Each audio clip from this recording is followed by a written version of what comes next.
Hey guys, Chad here with Midlife Classic Cars.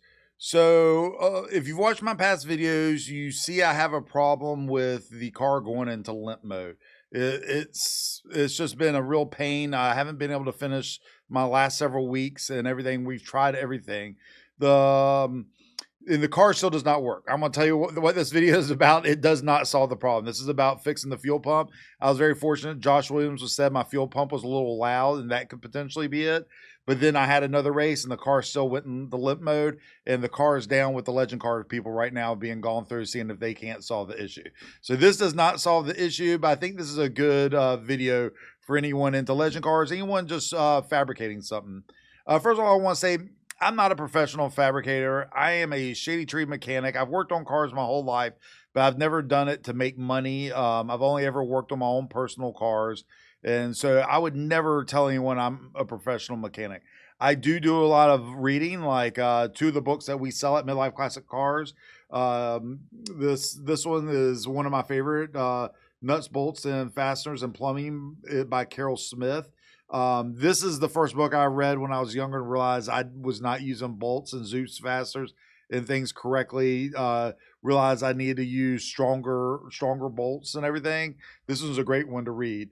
And then this one I have been reading lately is Sheet Metal Fabrication. All color photos on the inside, and it talks about basic fabrication.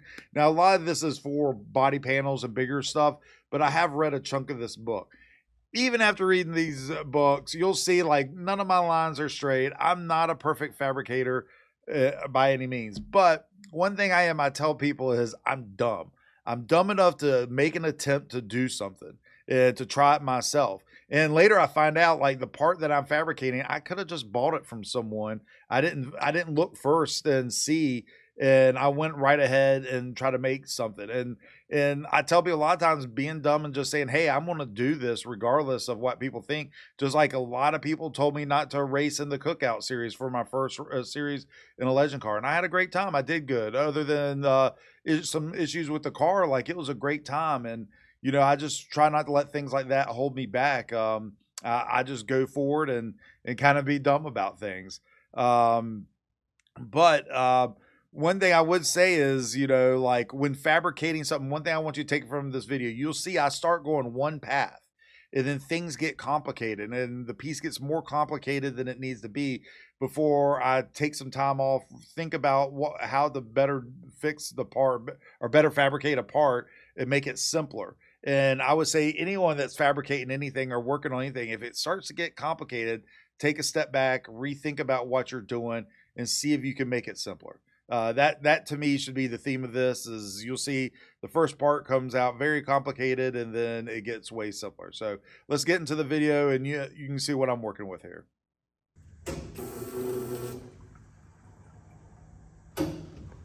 So I just played you a little bit of video of it turning on.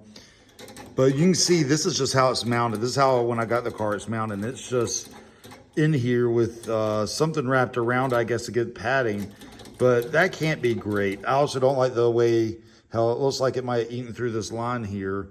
I just don't like the way it's in here. It should be mounted solid. Don't really want to drill holes in the frame, so we're going to see if we can make something to wrap around here and make this work. But let's get to it, and I'll show you what I come up with.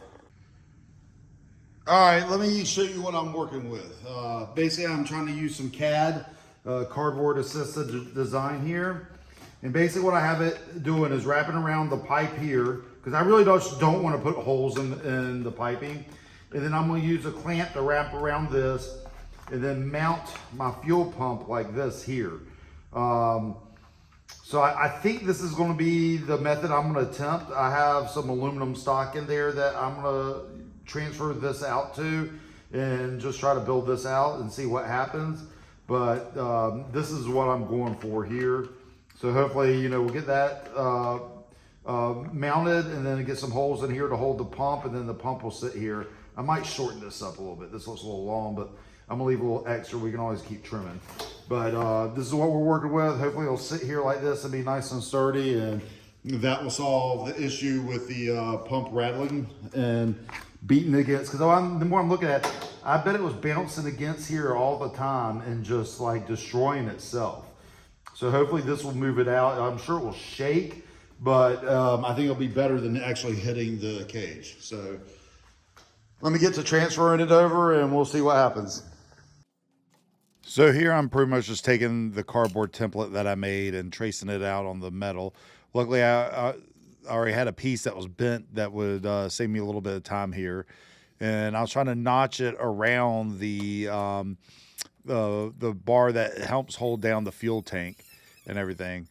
And as you can see, I don't have a fancy welding table or cutting table or anything like this. I have to do this all by hand.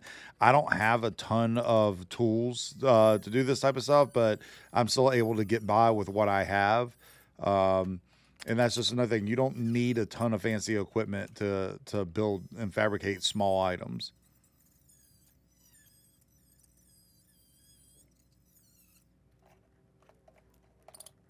And then here's me just trying to put some bends in it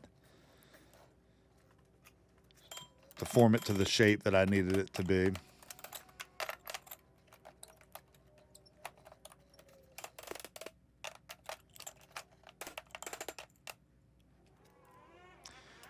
And these are just some clamps. Like I think it was a good idea. It's just, this is where you can just start to see it starting to get overly complicated. I think this thing would have worked out fine, but I like stuff way more simpler than this. But yeah, I think it would have worked good to get some proper clamps in there. So this is what I came up with before I went home. You can see it sitting in there pretty good, but I went home knowing that this is more complicated than it needed to be. And you'll see in the next video where it starts to change up and becomes a better shape.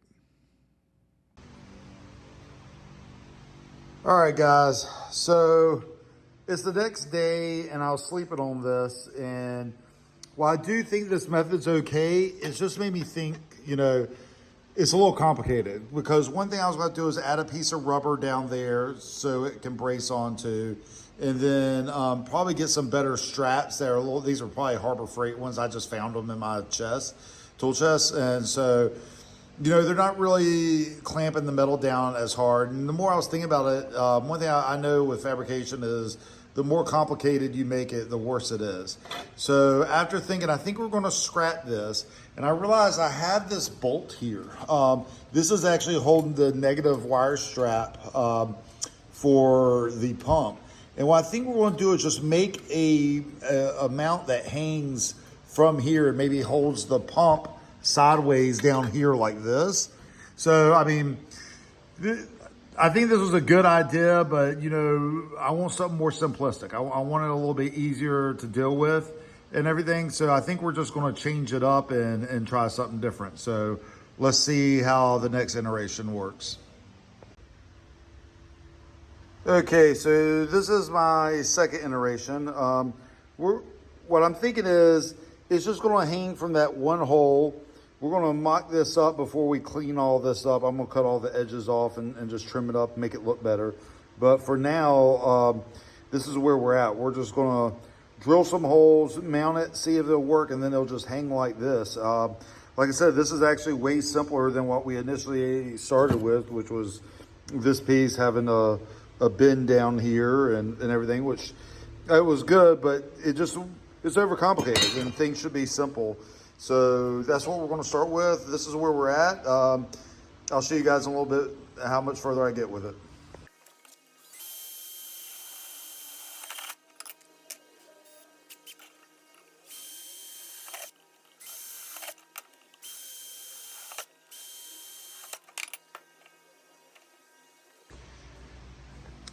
Here's our first little mock-up. Now I'm going to start cleaning this up and make sure all the hoses and everything fit, but this is pretty much how it's going to look and fit in the car. So here's the final design. As you can see, this is so much simpler than what we started with. But yeah, I can't cut a straight line. But I mean, that's fabrication. Like, I'm not a professional fabricator. I'm not an engineer. I'm not good with the maths, you know, like, but I'm dumb enough to give stuff a try.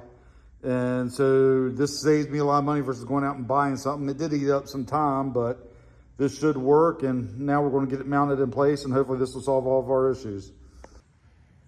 Okay, guys, I got the bracket installed. I got the fuel pump, but I had issues, and I want to explain to you what the issue was in case any of you guys had the problem. So I put the new fuel pump in, wired it up, everything correctly, and I could not get it to build pressure. As many times as I killed the power to the car, it just would not build any pressure. So then what I decided to do was I went and talked to my neighbor next door who owns a shop and asked him what it could be. And he was just saying like it might just not be primed and need fuel in it, which turns out it was the case. So basically I took it off the bracket. I knew fuel was coming up to the line to the pump, but it wasn't seeming to get through the pump and no pressure was working. I even took this pump off that still had some fuel dripping out in it, put this on and it cranked right up, building up pressure. So basically what I did is I disconnected from the bracket and I lowered the fuel pump and faced it downwards, I guess this way down. And sure enough, it primed right up. It took me about 3 turns. I still, for the first time, I didn't think anything was working. But then all of a sudden, I saw that little needle have a small movement. And then I did like 2 more times, killing the power and turning it back on. And then it slowly built pressure. So now that seems to be solving the issue. You need to prime these. The other way I could have done was undo the line at the top here and just pour some fuel back into it and just hold it up and let it get in there, then put it back together. But I don't know if this is happens on all fuel pumps, because I've installed for the Z09s, but I've installed this exact type of fuel pump in my BMW 2002, pretty much my E30. Never had a problem, but there again, they're lower than the tanks and sitting sideways, versus this is a little bit at an angle. So yeah, prime your pumps, I guess. Or I might have just had an issue and that solved it. But anyway, it's in, it's cranking, and next is to do some other fluid changes and stuff to get ready for my final race at the cookout in Charlotte next week. All right, I'm gonna get to it. So like I said in the beginning of the video, that did not solve the problem. But I think that setup's far better than what was in the car. I don't like the fuel pump being able to just slap against the rail and hanging there. I think what I built is far superior than what I had. And like I said before, you just got to figure out how to make things simpler. Just don't make things complicated.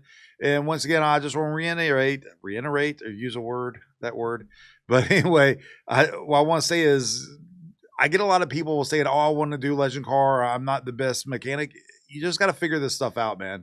And that's me. Like I'm willing to try to figure things out. I'm willing to see what works and try different things, and I'm willing to fail. And honestly, that's why I'm now racing a legend cars, because I'm willing to take those risks.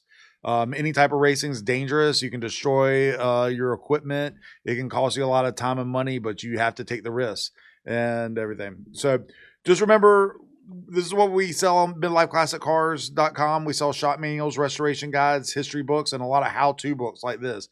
And you can find them on our website. And we always ship these books in boxes, so they'll come to you not damaged and in good shape. So check out midlifeclassiccars.com, and please like and subscribe. I'm getting more and more followers, and I really appreciate it, guys. I really love all the nice comments I've been getting lately. That really helps me keep going. And yeah, we'll see you in the next video.